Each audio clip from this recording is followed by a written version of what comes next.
some people say, like some girls, they be like, all men want is sex, but all girl want is money. Not all girls want money though. There's these girls that gold diggers want money. I think all girls want somebody to buy. When you got a boyfriend, want them to buy you something. When for a boy, it's gonna be like, oh, he just want to hit it and quit it. For a girl, it's just gonna be like, oh, well, I want him to buy me stuff. I'm gonna brag about it, let him show me off, whatever. And then somehow it's gonna be to the point where y'all gonna get, like, the communication between y'all two is not gonna be the same. It's gonna be, then eventually y'all gonna break up, and then she gonna run off to somebody else who's gonna buy more stuff than what you bought her. You gonna be upset. That's it. I got something to say. Yes. But you know how the boyfriend always goes all out for the girlfriend. I noticed that you never see like a girlfriend getting something for their boyfriend. No, I mean, I think it's about expectations too. I mean, for me, it went both ways. I mean, I got, and I received and also gave. But I wanted to even push it back to why girls kind of push. I think the perception is that girls tend to show seek your affection by what you buy them. But I don't really think it's about that. I think it's really about the effort in terms of how you think about them. So, and I don't think it's really about the buy-in. I think it's the effort that you show your interest, right? And so I think it's more for us, for guys, with more or less, you know, like we say what we need, we're gonna do it, we action oriented, we're not gonna preview our feelings out there up front. We're not gonna do that, right? But women often preview their feelings and kind of want to see an investment.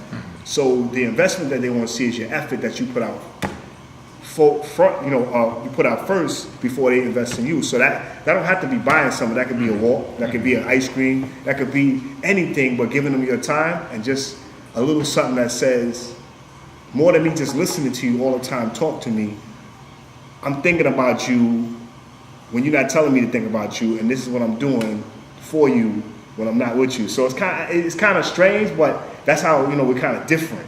And so you got to do that. You got to put that foot forward. I think it's like, to piggyback off what Rucker said, it's perception. That's the key to anything.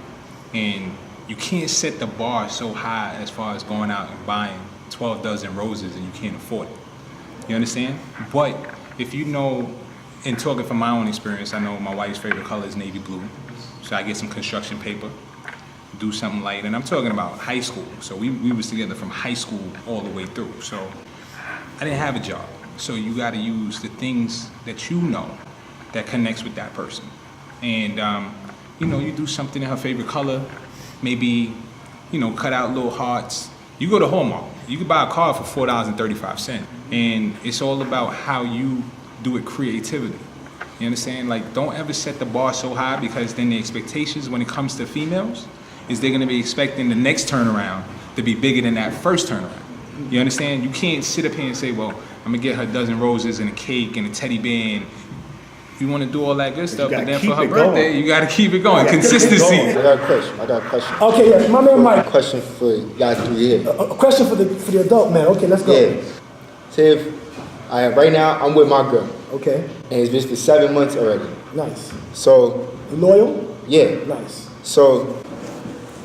Say if the first like couple months, it was like fine, whatever, doing whatever, doing whatever you gotta do, and then like later on, like it started getting rocky. But then you break up with them, or like a break, but I don't consider this a break. I consider it as a breakup, really. Right. So when you on that so-called break, next thing you know, it always come back. Like she always gonna come back to you. Okay. And then, but you did everything right. Like you know her past, you know what she been through. Right. You do everything right. Make sure that she, alright. Am I rushing by like the stuff that I get her, or no?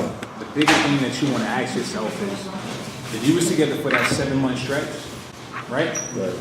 What did you do over that 7 month stretch that led to that breakup?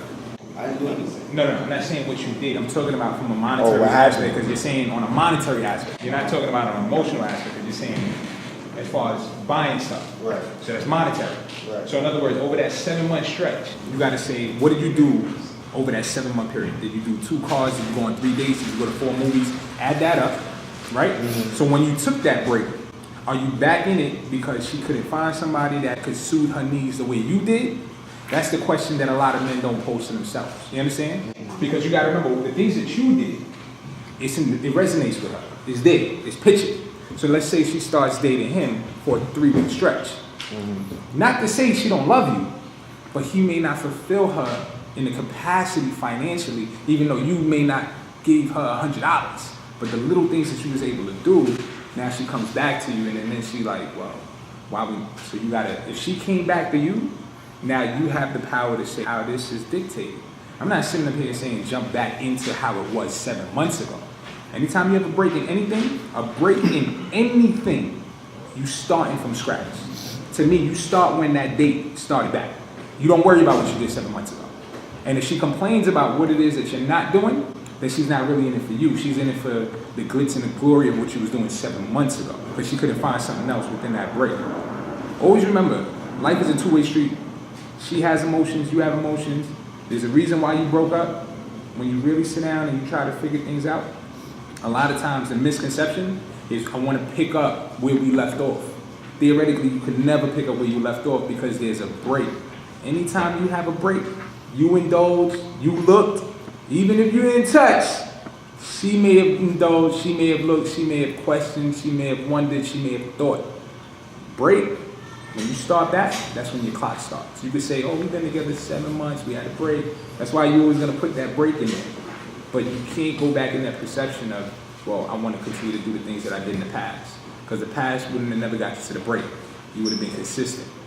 You understand? So sometimes you got to take a baby step back and think about it. Don't rush back into judgment and nosedive into something. That's just my take.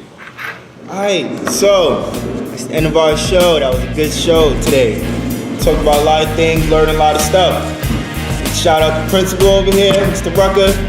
You know, he over here. My man over here, the tech guy in Rucker High School. Doing good. So, see you guys later. Thank you to the camera crew, Bishop, Lil Louis, my man, John Sack.